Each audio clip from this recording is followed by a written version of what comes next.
नमस्कार दोस्तों, जय माता दी। तो आज के इस वीडियो में हम बात करने वाले हैं कि द्रौपदी से ज़्यादा सुभद्रा से क्यों प्यार करते थे अर्जुन। चलिए वीडियो शुरू करते हैं। महाभारत में अर्जुन की 4 पत्नियों का जिक्र मिलता है। द्रौपदी, उलूपी, चित्रांगदा और सुभद्रा। चारों पत्नियों में से अर्जुन अपनी 2 पत्नियों द्रौपदी और सुभद्रा के साथ रहे। सुभद्रा कृष्ण की बहन थी।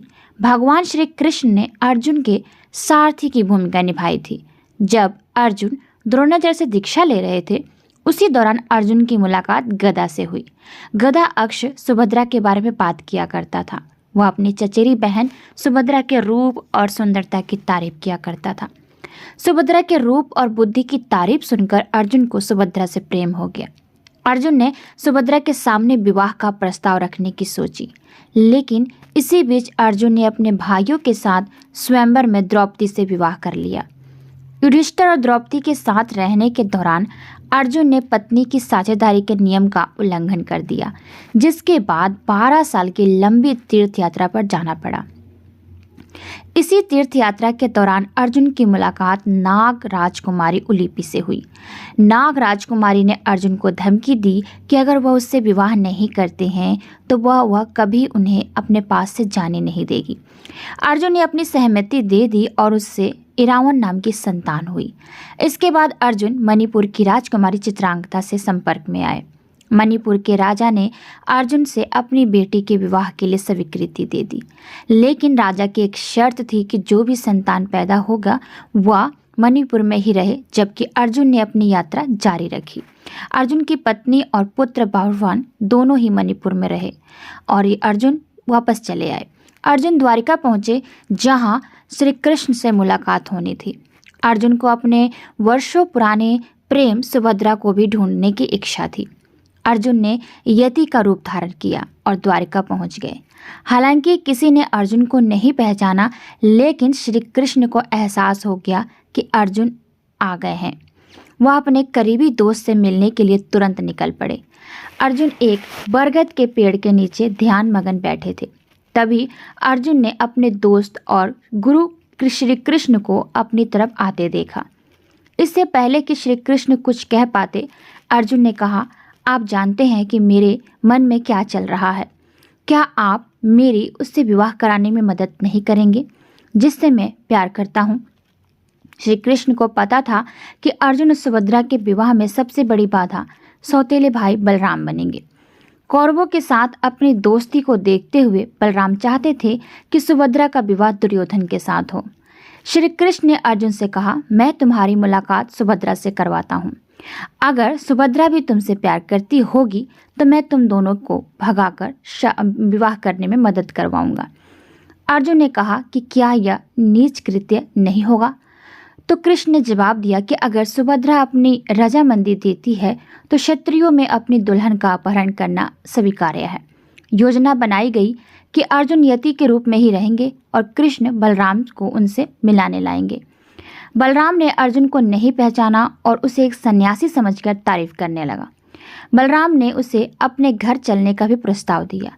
हालांकि अर्जुन ने यह कहते हुए इनकार कर दिया कि वह किसी मानव निवास में प्रवेश नहीं करने की प्रतिज्ञा कर रखी है। वह केवल प्रकृति के आश्रम में ही रह सकते हैं। इस पर बलराम ने कहा कि आप हमारी बहन सुभद्रा के महल के नज़दीक के बाग बगीचों में रह सकते हैं। इस पर अर्जुन ने तुरंत हामी भर दी और सुभद्रा के बगीचे में एक पेड़ के नीचे अर्जुन रहने लगे।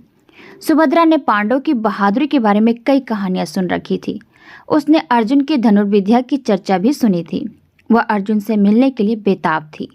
जब सुभद्रा को पता चला कि वह एक साधु उसकी बगिया में आया है तो उनसे मिलने चली गई।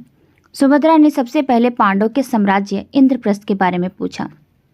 इसके बाद अर्जुन के बारे में सीधे पूछा। सुभद्रा ने साधु से कहा कि मैंने सुना है कि अर्जुन बहुत वीर और गुणवान हैं। क्या आप मुझे उनके बारे में और बताएंगे। अर्जुन अपनी तारीफ सुनकर थोड़ा शर्मा गए, लेकिन फिर उन्होंने सारे युद्धों और उसमें पांडवों की जीत के बारे में सुभद्रा को बताया। एक दिन सुभद्रा ने साधु से पूछा, क्या आप मेरा मन पढ़ सकते हैं। क्या आप बता सकते हैं कि मुझे अर्जुन से प्यार हो गया है। क्या मुझे उनका प्यार मिल पाएगा। अर्जुन वर्षों से यह शब्द सुनना चाहते थे। अर्जुन ने तुरंत अपनी पहचान सुभद्रा को बता दी। इसी बीच श्री कृष्ण पहुंच गए। वह देखकर खुश तो हो गए, लेकिन उन्होंने फिर याद दिलाया कि दोनों केवल भागकर ही शादी कर सकते हैं। कृष्ण ने कहा, मैं तुम्हें अपना रथ दे दूंगा। सुभद्रा रोज रुद्र मंदिर में दर्शन करने जाती है, वहीं से तुम अपने साथ इसे इंद्रप्रस्थ लेते जाना। सब कुछ योजना के मुताबिक हो रहा था, लेकिन सुभद्रा के साथ कुछ अंगरक्षकों ने अर्जुन को पहचान लिया और सबको आगाह कर दिया। बलराम ने जब सुना कि उसकी बहन का अपहरण करने की कोशिश की गई है, तो वह पूरे इंद्रप्रस्थ और पांडव साम्राज्य को तबाह कर देना चाहते थे। तब श्री कृष्ण ने बलराम को बताया कि इसमें कुछ भी क्षत्रिय धर्म के खिलाफ नहीं है। आखिरकार बलराम ने इस विवाह को अपनी स्वीकृति दे दी।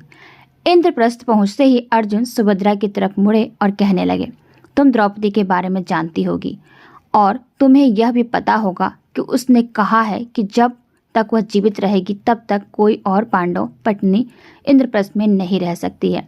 हम दोनों तभी साथ रह सकते हैं जब द्रौपदी इसकी स्वीकृति देती है। सुभद्रा ने द्रौपदी से मुलाकात की। वह साधारण वस्त्रों में पहुंची और कहा, मैं सुभद्रा हूँ, मैं एक ग्वालन और कृष्ण की सौतेली बहन हूँ। द्रौपदी के मन में श्री कृष्ण के लिए बहुत श्रद्धा थी। द्रौपदी ने सुभद्रा को तुरंत गले से लगाया। कुछ दिनों बाद जब दोनों के बीच अच्छी दोस्ती हो गई तो सुभद्रा ने अर्जुन के प्रति अपने प्रेम को जाहिर कर दिया। यह सुनकर द्रौपदी सतवत हो गई, लेकिन द्रौपदी ने महसूस किया कि अर्जुन की खुशी सुभद्रा के साथ रहने में है। इसके बाद द्रौपदी ने अर्जुन और सुभद्रा को अपना आशीर्वाद दिया और दोनों साथ में रहने लगे। तो उम्मीद करती हूँ कि आज की वीडियो आप सबको पसंद आई होगी। तो चलिए आपसे मिलते हैं अगली वीडियो में, तब तक के लिए आज्ञा दीजिए। धन्यवाद।